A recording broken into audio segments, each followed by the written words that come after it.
They had never known war. For 10,000 years, they lived on a world of soft light and gentle winds. Their planet was a paradise. Forests glowed with blue and purple colors at night. Crystal-clear seas reflected 3 small moons. The gravity was light, and they had evolved to match their peaceful world. They were beautiful creatures. Their bodies were tall and thin, almost transparent with skin that shimmered like water in sunlight. They had no claws, no fangs, no armor. They did not need such things. Their world had no predators, no poisons, no disasters. Instead of weapons, they had developed something else. They could feel each other's emotions. They could send thoughts and feelings across great distances. They called it the whisper. Through the whisper, they shared love, art, music, and dreams. They built a civilization based on understanding and peace. They never imagined that something might come from the stars to hurt them. The ships appeared without warning on a cold morning. They were massive and ugly, covered in black metal and sharp edges. They blocked out the sun and cast shadows over entire cities. They had arrived. The Dominion was an empire built on slavery and conquest. They were insect-like creatures, tall and covered in hard shells. They had many arms and many eyes, and they saw other species only as property to be collected and sold. They knew about the whisper. In the slave markets of the galaxy, empaths were worth their weight in precious metals. A species of pure empaths that was worth more than entire planets. Warlord Hal commanded the invasion fleet. He stood on the bridge of his massive carrier ship, the Endless Harvest, and watched his soldiers descend upon the world. There was no battle. How could there be? They had no weapons. They had no soldiers. They did not even understand what was happening at first. Troops marched through the glowing forests. They burned the crystal cities. They rounded up by the thousands and dragged them to processing camps. Families were torn apart. Children were separated from parents. The old and weak were killed because they had no value. They screamed, but their screams were not sounds. They were feelings. Waves of terror and grief spread across the planet through the whisper. Every felt the pain of every other. The shared suffering was almost too much to bear. Was old, even by standards. She had lived for 300 years. She had seen her people create wonders of art and philosophy. She had taught young ones to use the whisper with kindness and care. Now she watched her world burn. Soldiers had destroyed her home. They had taken her students. They had killed her mate when he tried to protect others, had escaped into the deep forest, but she knew she could not hide forever. They had machines that could find anyone. She was dying, not from wounds but from grief. They were connected. When so many suffered, when so many died, the survivors felt it all. Heart was breaking under the weight of 1,000,000 sorrows. But before she died, she wanted to try one last thing. They had always used the whisper to speak to each other, but there were old stories, ancient legends, about who could send their feelings much farther, across the stars, into the void between worlds. Had never believed these stories, but now, with nothing left to lose, she decided to try. She found a quiet place deep in the forest. The trees still glowed softly around her, untouched by the fires. She sat down on the soft ground and closed her large, silver eyes. She gathered everything she felt, the fear, the grief, the desperate hope that someone somewhere might care. She collected the screams of her people, the cries of children, the silent prayers of the dying. And then she pushed. She pushed all of it out into the universe, not as words but as pure feeling, a single pulse of emotion, stronger than anything she had ever created. It tore through her mind and left her gasping.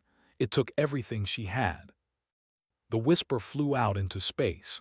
It passed through the ships without them knowing. It left the system and traveled into the dark between stars.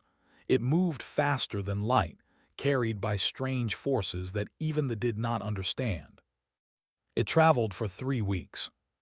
Captain was sleeping in her small cabin when the whisper found her. She was a human, a member of a young species that had only recently discovered faster-than-light travel. Her ship, the survey vessel Magellan, was exploring the edge of known space.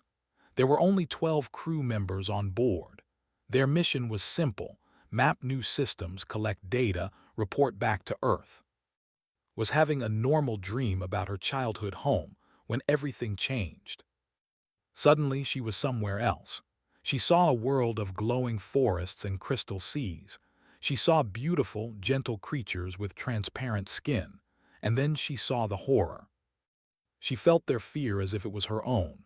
She saw families dragged apart. She saw children crying for parents who would never come. She saw death and chains and endless cruelty. And beneath it all, she felt a single, desperate plea. Not words, but a feeling that her mind translated into meaning. Please, someone, anyone, help us. Woke up screaming. She was covered in sweat. Her heart was pounding. Tears were streaming down her face, and she did not know why. The images were already fading like a dream, but the feeling remained. The desperate, crushing need. Someone was suffering. Someone was calling for help. Her door burst open. Her first officer, a man named Tors, stood there with wide eyes. "Captain, are you okay? We heard you scream." Looked at him. Her hands were shaking. She had been a soldier before she became an explorer. She had seen combat. She had watched friends die, but nothing had ever hit her like this. "I saw something," she said. Her voice was rough. "I felt something. Tors, I think someone is calling for help." Tors frowned. "A distress signal. Our communications didn't pick up anything." "No, not a signal, something else." Stood up on unsteady legs. "I need to record this. Everything I saw, everything I felt, before I forget." She did not know that her recording would change the course of galactic history. She did not know that her species would answer the call. She only knew that somewhere in the vast darkness of space, innocent beings were suffering, and she could not ignore their cry. The whisper had done its job. Humanity had heard. Captain's report reached Earth in 7 days. Within hours, it had spread across every news network, every social media platform, every corner of human civilization. People watched the recording in silence, had done her best to describe what she saw and felt. Scientists had analyzed her brain patterns and confirmed something strange had happened. Some kind of psychic contact, some kind of message from far away. The images she described were turned into simulations. Artists drew the based on her words. Gentle creatures with silver eyes and transparent skin. Families holding each other. Children playing in glowing forests. And then the other images, the ships blocking out the sun, the burning cities, the chains. Humanity had only joined the Galactic Concord 5 years ago. They were the members, still learning about the other species that lived among the stars. Many of those species looked at humans with fear and distrust. Earth was classified as a Class 12. This meant it was one of the most dangerous planets in the known galaxy. The gravity was crushing compared to most worlds. The weather was extreme. The planet was filled with predators, poisons, diseases, and disasters. The other species could not understand how any intelligent life had evolved there. They could not understand how humans had survived, let alone built a civilization. But humans had done more than survive. They had thrived. They had fought their own planet every step of the way. They had developed strong bodies and stronger wills. They had learned to endure pain, to adapt, to never give up. And they had learned to fight. The Galactic Concord looked at humans and saw dangerous primitives, violent creatures from a violent world. They accepted humanity into the Concord because they were afraid of what might happen if they said no. But they hoped the humans would be quiet and stay in their corner of space. Now, the humans were asking questions about the ambassador stood before the Galactic Concord assembly.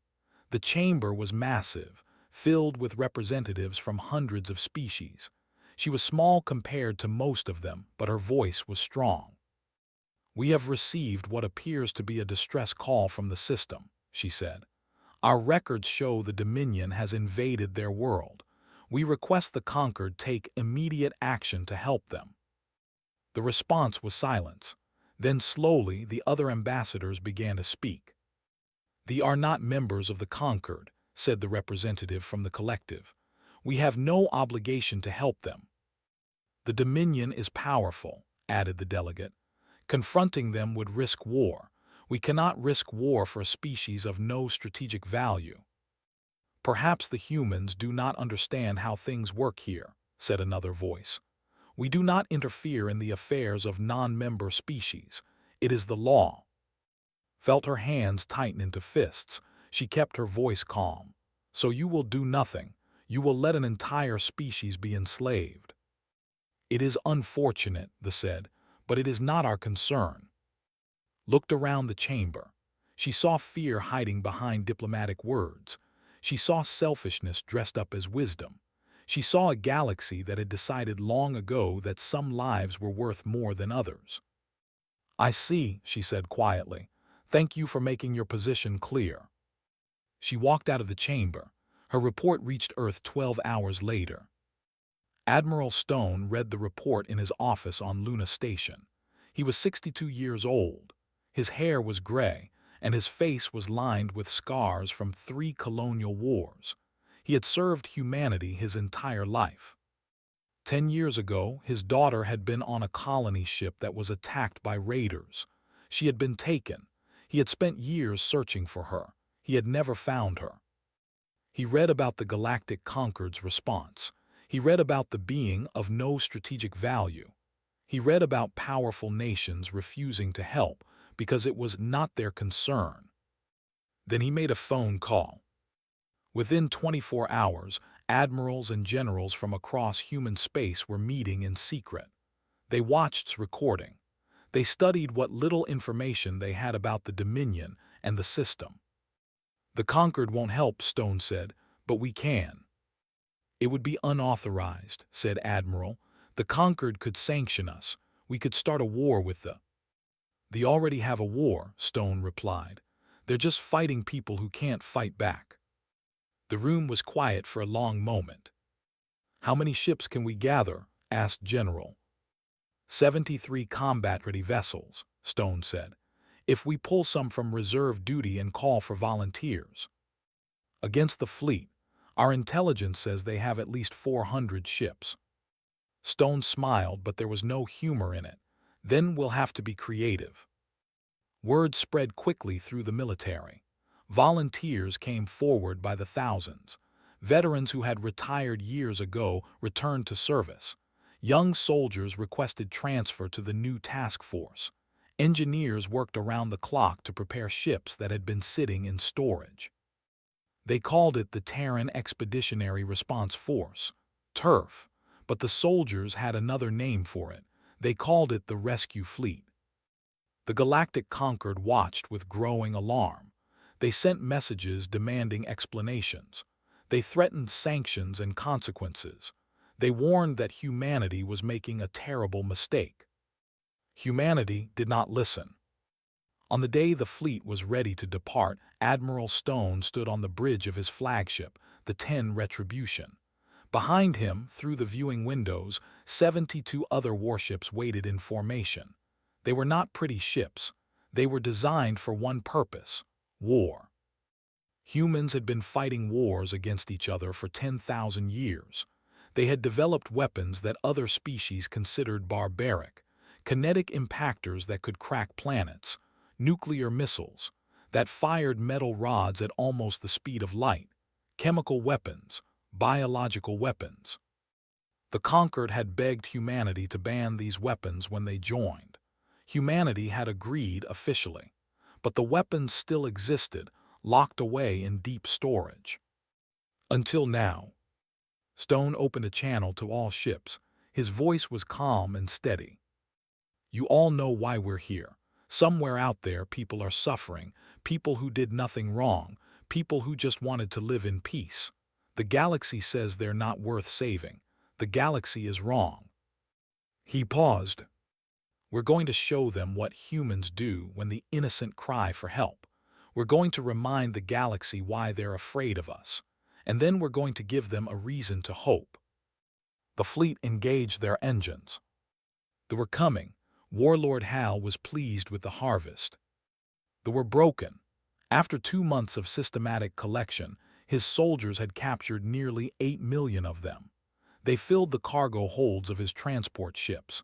They sat in processing camps on the planet's surface, waiting to be sorted and shipped to slave markets across the galaxy. Some had tried to resist at first. They had used their mental powers to project fear and confusion at his soldiers. It had not worked. The war neural dampeners that blocked such attacks, they had no other weapons. Hal stood on the bridge of the endless harvest, looking down at the conquered world. The glowing forests were mostly burned now. The crystal cities lay in ruins. Only the processing camps remained active, running day and night. Warlord, one of his officers, called out, "We are detecting unknown ships entering the system."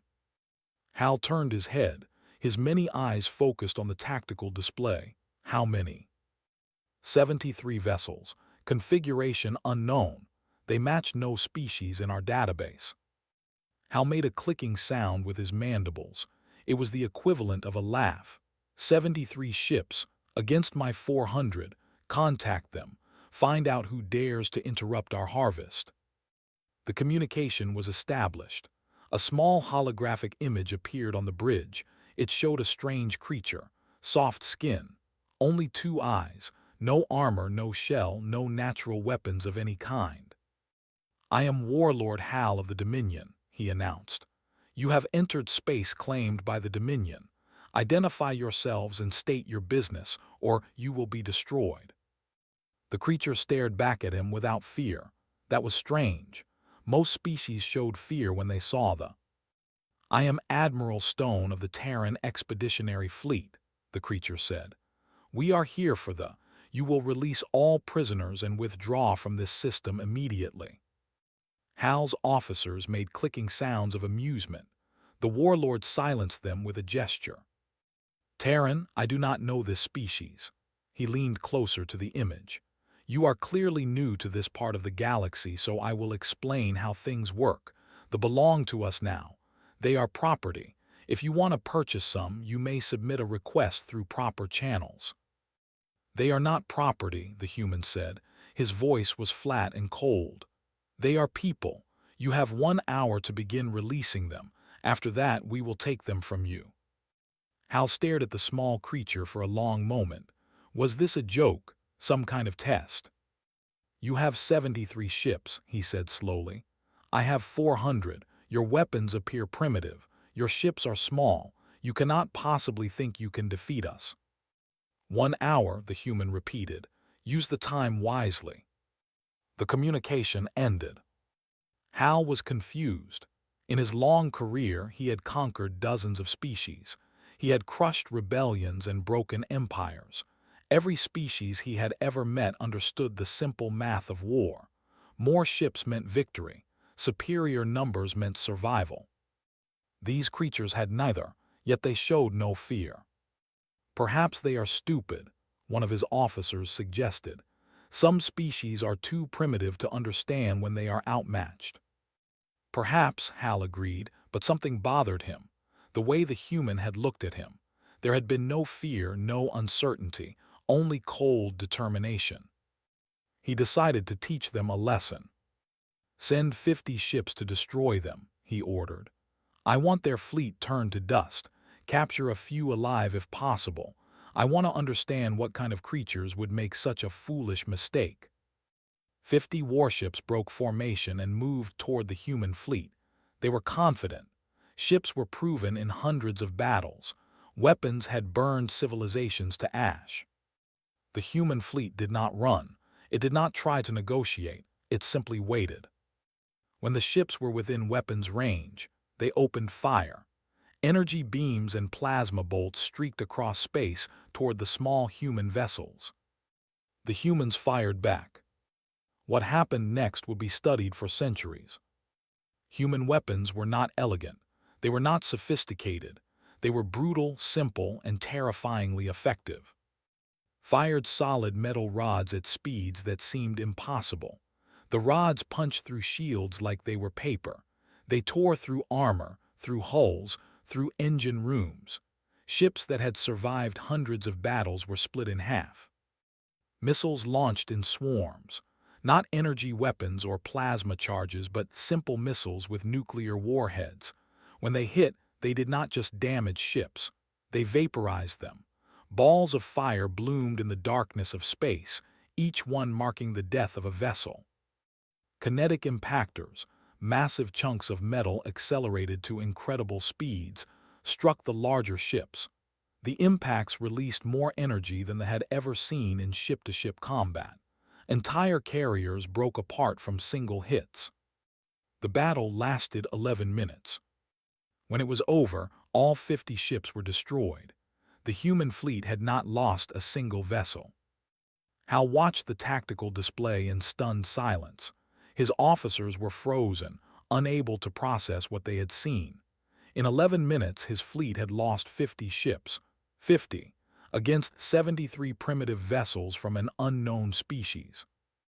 What are they? One of his officers whispered. Hal did not answer.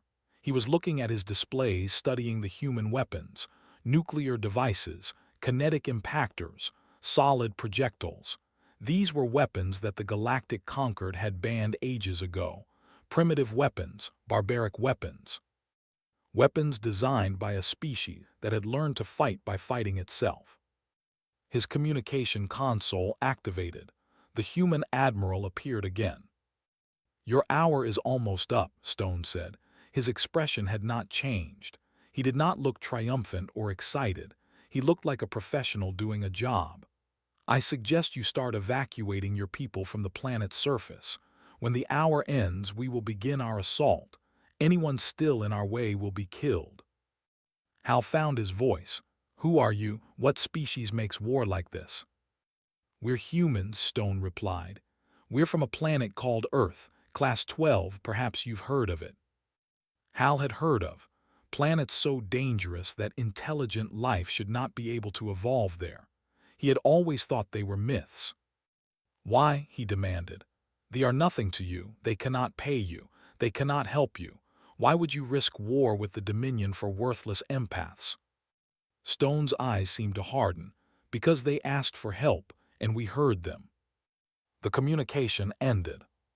Hal looked at his remaining fleet, 350 ships, still more than the humans had, still enough to win, surely. But for the first time in his long life, he was not certain. For the first time, he understood why the galaxy feared. "All ships," he ordered, his voice not quite steady. "Battle formation. We will crush these humans and take their worlds as payment for this insult."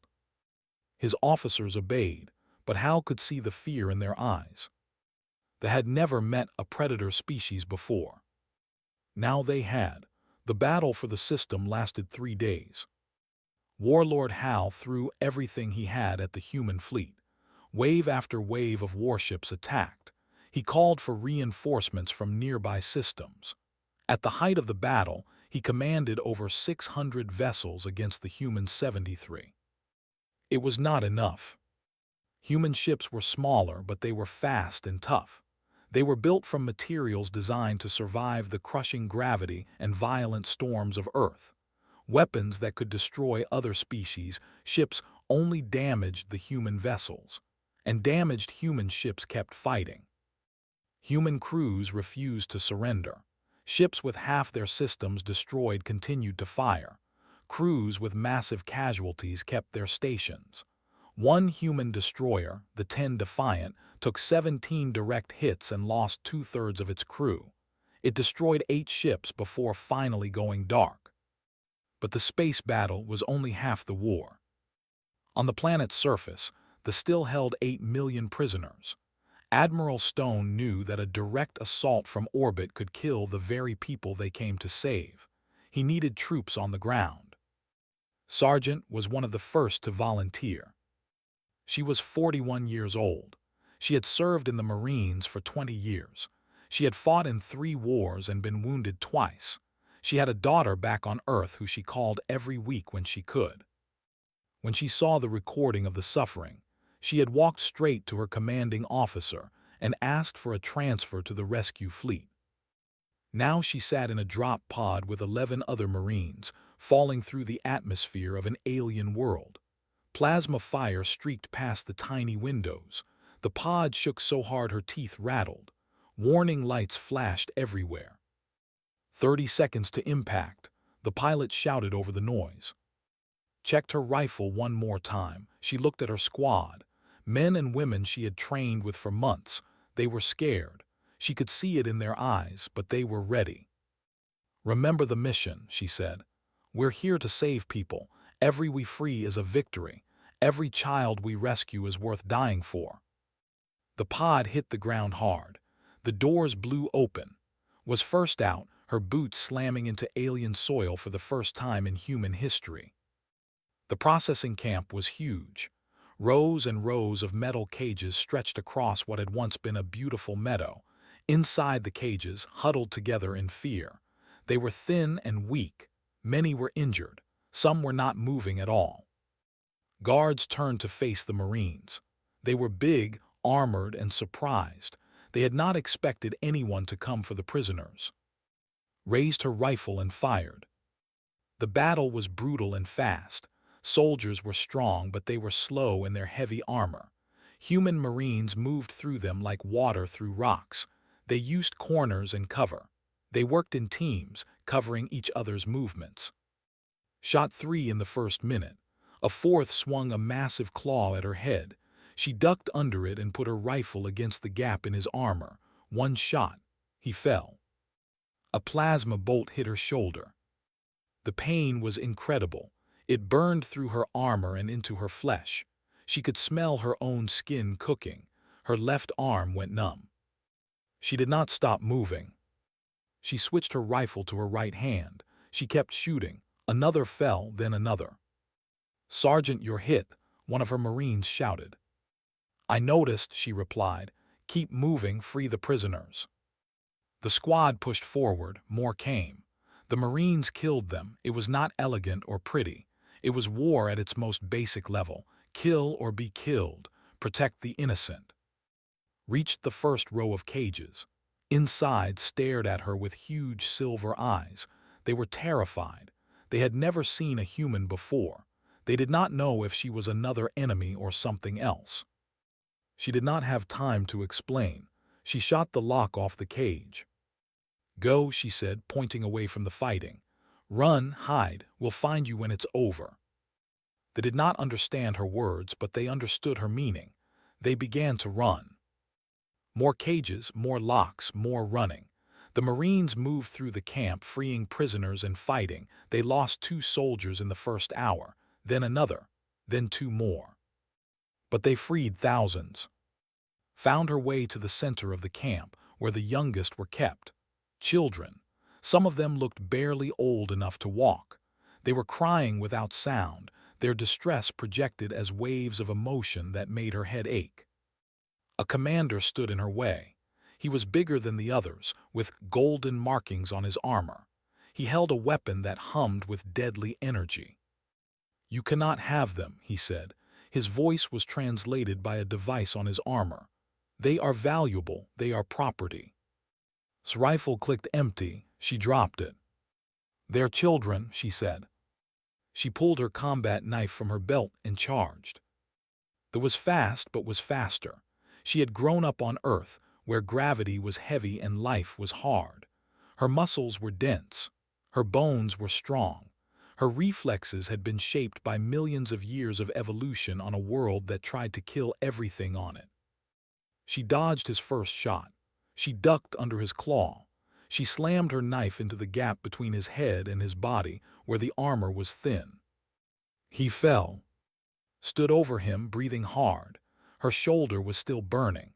Her body was shaking with exhaustion, but she turned to the cage of children and broke the lock. An old woman approached her. She was barely standing, weak and thin, but there was something in her eyes, wisdom, recognition. Had survived the invasion. She had been moved from camp to camp, always hopping, always sending her whisper into the void. Now she stood before the answer to her prayer. She reached out with her mind, touching thoughts. She wanted to understand. What kind of creature was this? What force could drive someone to fight through pain and death for strangers? What she found made her pull back in shock. Inside the human's mind was chaos. Fear and rage and determination all mixed together. Pain that should have been disabling, pushed aside by sheer will. Memories of a daughter, a promise to come home, a desperate hope that what she was doing mattered. And beneath it all, a simple truth. These are people, people in pain, I have to help them. Had touched many minds in her long life. She had never felt anything like this. "What are you?" she whispered in her own language, knowing the human could not understand. But somehow, through the connection, the meaning passed between them. Looked at the old with tired eyes. Blood ran down her useless arm, her body was failing, but she smiled. "We're humans," she said, "and nobody gets left behind." Then she turned and went back to the fight.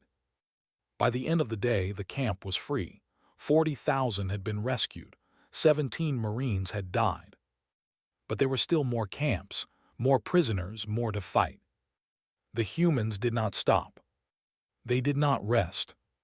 They kept fighting until every cage was empty and every chain was broken. 3 months had passed since the battle began. The Dominion was broken. Their invasion fleet had been destroyed. Warlord Hal was dead, killed when his flagship was torn apart by human.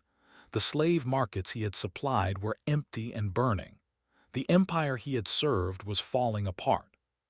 Humanity had not just defeated the system, they had followed them home.